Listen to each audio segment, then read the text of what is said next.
Yeah, it's always difficult when a coach leaves. It's not nice for anybody. But I've been in this game a hell of a long time as a player and as a coach, and things happen, and you've got to move on pretty quickly. A very unique situation, obviously in the middle of this campaign with our first home game coming up. Not nice really. A tough week last week, to be quite honest, for the right reasons and for everybody concerned, but we have to move on, and that's the message this morning with going into this games week, massive game. Because it was quite brutal, wasn't it? How it all happened. So I mean, obviously, it's good that you can say that, but it must have an effect on everybody. Well, I think you just dust yourself. I've been around a long time, like I said, and it's not nice for that period, and then we got to move on pretty quickly, and and that's what we've done this morning. To be quite honest, Matt's come in obviously with TR, and straight away we started talking about Ireland really, and quite a few things from last week. You mentioned Matt, the brief spell you've had with him. What impact has he had? What do you think he can bring to this? Well, I know Matt not just through his brief spell this morning. I've obviously been to Cardiff quite a lot over the few years, and I've watched his sessions. He's a very personable guy, very, very focused around his attacking philosophies, and this morning it was just around him, installing some early parts around that, which is something that the players have just done in the last hour or so. So, he's quite laid back character. We had a good meeting last night around what we're looking to go after over the next few weeks. We move on and we go forward from there. Like, one of the changes, is that one of the changes you think that he'll try? He's well known in terms of his brand, his attacking brand in Cardiff. He's trying to encourage that at the Arms Park. Is that what he's trying to instill? Yeah, that's his DNA as a coach. So that's what it's small steps. We've got to get a basic plan of what we're going after. Everything won't be perfect this week, but by the end of play today and tomorrow, hopefully the players will get the feel for the terminology and the language around what we're going after from an attack point of view. Is it win-win at the moment in terms of he comes in, the situation obviously means that he will have 4 sessions, 4 full sessions. It's going to be difficult, and in terms of the opposition you face. Yeah, it's a massive challenge. It's very tough for him, and we've got to be a bit of patient around him. It's a tough job to come in 4 sessions and create something. We take small steps this week, then we've got the follow week, then I think we look around about 9 to 12 sessions over the next 3 games. So obviously, and being what is with Wales, we lose players in follow weeks, go back to the Premiership clubs. So that's another challenge in itself around not being together all the time. But Matt's got a bit of it. He's got quite a lot of experience. He knows what he's after, and we've kept it pretty simple. Not my wholesale changes, but like I said, a little bit of language and terminology will change. Just ask you on TRT, the reaction that he will be joining you for the rest of the campaign. Yeah, well, I think he's worked with Matt before, and I think he's a forwards man. He's been brought in to do some fundamentals around the forward play. I've only met him last night, this morning. Seems like a really great guy. And he's obviously got a relationship with Matt, which is important for him, I suppose, coming in. So yeah, I'm looking forward to working with TR over the next few weeks. And in terms of the players joining, Max, Jared and Gareth, players that you've worked with, what are you expecting from them? What injection can they bring into the squad in the next few weeks? Well, they're all good players, aren't they? They're all very good players, and it just adds to our depth now, doesn't it? That, and Matt's decision will be how we utilise them players. They're all good players in their own right, and like you said, it's a massive challenge this week. So whoever gets to play in this game, we know we really need to step up as a team. Just on Ireland, in terms of the defensive work you have to put in, you've monumental challenge, one of the best sides in the world. Their calibre goes before them. Yeah, I think from a defensive point of view, they play a lot of long phases. They get over the gate. They got the good side. They got a really good forward pack. It is a massive challenge, and we played there in the Six Nations last year, and I thought it was 60 odd minutes. We did a pretty good job around containing them, But it's when they get more entries than any other team in your 22, and that's where they become really difficult to contain. So, for us, it's around how we manage that game and manage the territory, which is something that we'll speak about going forward. What are you hoping to see in the weekend? What are you hoping to see?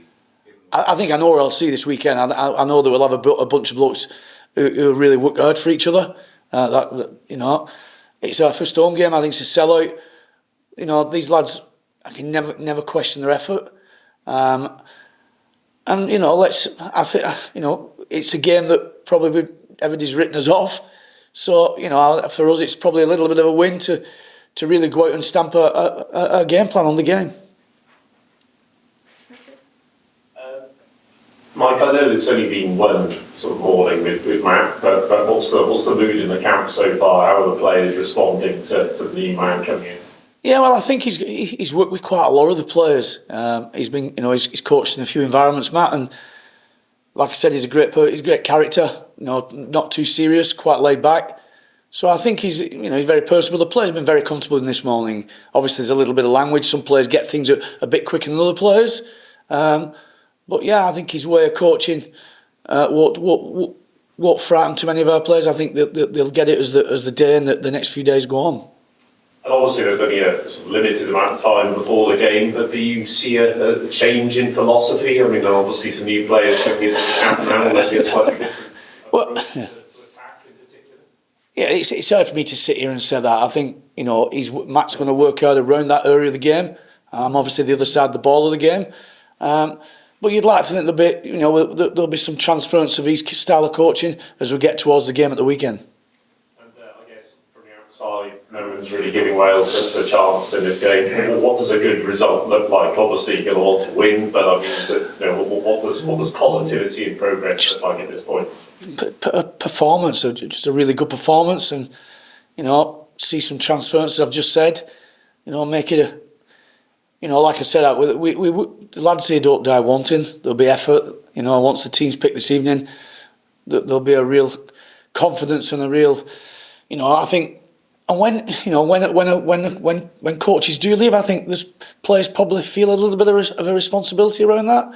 I've been there myself, and hopefully we'll respond in the right way on the field at the weekend. Thank you, Alex. Yeah. Go on, man. Sure. You just touched upon it there about one of the difficulties with Wales is how many players we lose in the fallow weeks. Wales do have quite a few players. How difficult is it for you as a coaching unit to lose that many players back to England? Yeah, it's hard. It's not ideal. It's not ideal when you think, obviously England, Ireland, France, they're together all the time. So it's, from a coaching point of view, and a combination and a cohesiveness and consistency, that is a bit of a challenge, and I'm not going to frame it up any other way. That is a challenge for us at the moment, with having, quite a lot of players who play over the bridge. Alex? Can I just ask, obviously Warren decided he was going to move on. The uncertainty then, could you just tell us, did you consider whether you would stay on? Was there a conversation about whether you and yourself, I won't ask you about the other coaches, I'll only ask you about you.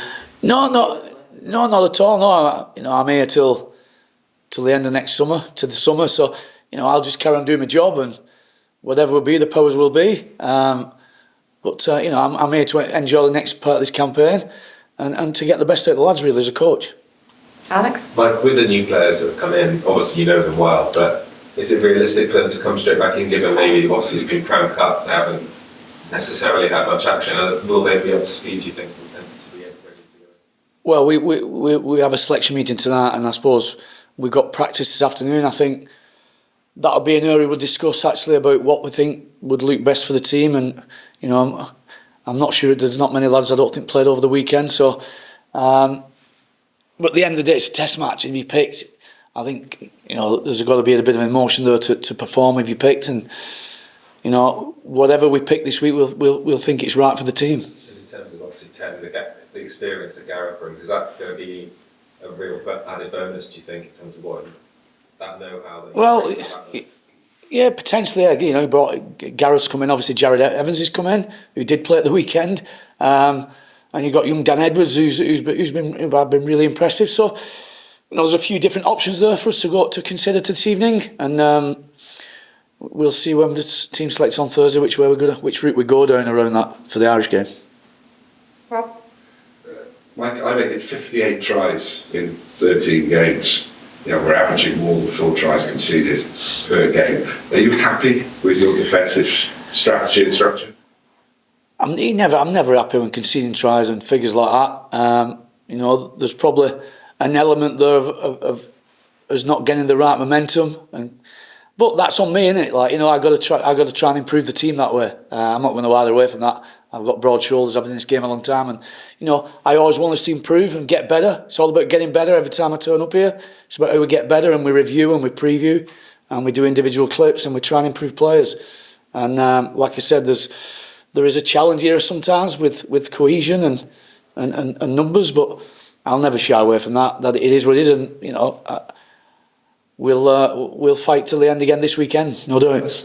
I guess all the chopping and changing in the team doesn't make your job easier, does it? Well, no, it doesn't make anybody's job easy, does it? I think, it is what it is. International rugby, it can be quite brutal. And, we get to go again this week. I can only prepare the team as well as I can prepare them. So is it, 46 missed tackles against South Africa, 26 in a lot of other games? Well, yeah, no, I don't get too bogged down with the missed tackles. It depends how some people view them and how they analyse them. So, if we have effort and somebody misses a tackle, I can cope with that. It's when we get themes of players, and I'd like to think that we do quite a bit of work individually on players, and sometimes some players just get beat. It's rugby. But is it system error or individual error? Probably a little bit of both. A little bit, probably with a young group. Probably there is some bits of system mistakes maybe over the last 12 months, but that's my job to improve that. I'll not shy away from that. Because you're playing against one of the most creative teams around. Yeah. Well, I think probably as cohesion goes, they're probably the most cohesive team in world rugby at the moment, because you don't have to be a brain scientist to work out that a lot of them play together quite a lot during the camp, during the year. But at least what the Ospreys did against Leinster at the weekend shows that if you throw the kitchen sink in, you can anything can happen. Yeah, and I don't have no doubt that that's what the lads in red shirts will do that this week. Thank you. Mike, you mentioned the 3 call-ups. Is there any possibility of other players coming in? Like Derry Lakes being in the camp last week? Well, that's a medical issue. Debbie's obviously working hard with the medics there. I'm sure if Debbie gets fit, then there'll be a conversation around him joining the squad. But at the moment, no, with the players who are here today, the players that are staying here at the moment, so there will be conversations around, but that's for the medics. Okay, and one final one with James. You said, that performance is everything, and, if people looking in will think it's a hopeless situation. Is it dangerous, though, to write Wales off at home in the Six Nations match? I think if you sat in the Irish camp this morning, they'll be saying that. I'm pretty sure, because I think we've got players who are very respected in the game. We'll not die wanting this weekend, that's for sure. Emotionally, we'll be right on there. We'll not be dipping toes in. We'll be putting our bodies into this game. And that's the only, that's probably my ultimate feedback on that. But we're playing against a super team. We've got to realise that. We understand that. We'll understand it by the end of the play tomorrow, because, as somebody just rightly said, they're a pretty cohesive team who can trouble you for long phases of games. Quickly, Mike, have you been asked to change your defensive system when you're No. He'll stick to his attack. Okay, thank you very much, everyone. Yeah.